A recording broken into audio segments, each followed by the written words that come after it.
couple weeks ago, I had the call that no parent likes. Samantha tried to reach me. I was on a phone call, so I couldn't answer. And then I got a series of 3 or 4 texts that all said, "Call me, 911, 911."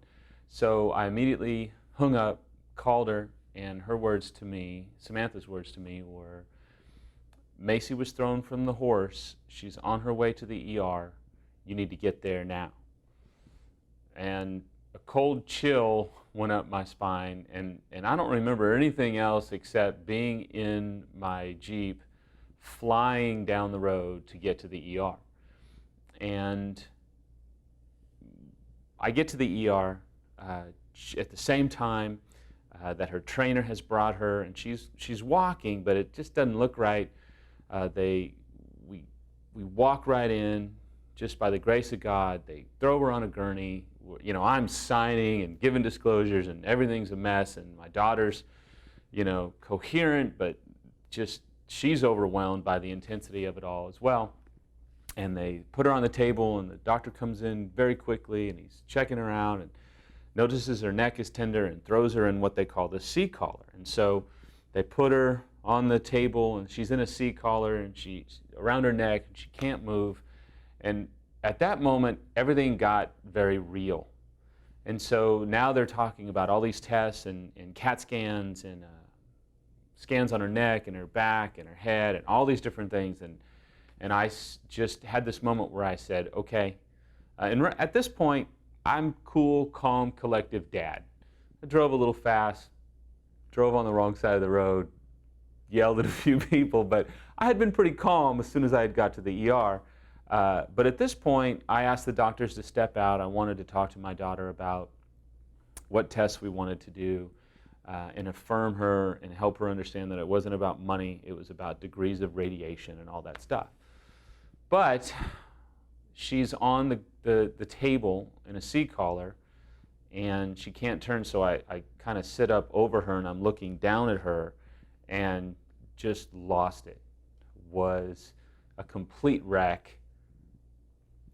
My tears are falling on her face, and now she's crying. It's this big moment. And as you can tell, it kind of works me up to think about now. And at this moment, it was in many ways a rescue. And I know that sounds weird, but if you have ever walked through recovery, you'll understand this in a few minutes, hopefully.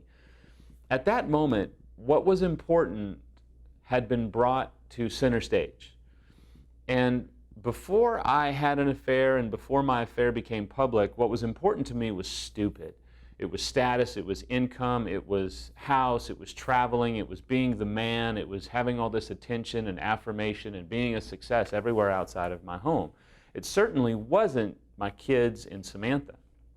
And so we get lost very easily. And so this moment centered me. And as I'm sitting over my daughter and crying, and she's crying, and we're making all these hard decisions, what's important became center stage, and it was her. And early on in recovery, we established a checklist. We would always say, how are we doing? And then there was everything else.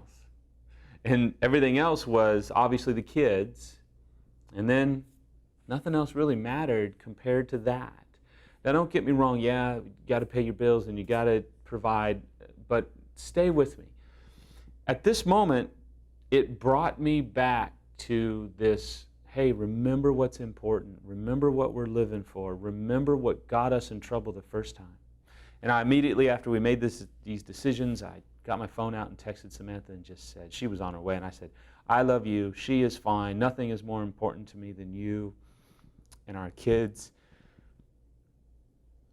And I think that's, in many ways, what's so important about recovery and what prevents you from relapse is remembering what's important, remembering the mindset that got you in this mess in the first place. And at that point, our fear, our hurt, our pain becomes a servant to us because it serves us with the awareness of, wait a minute, stop.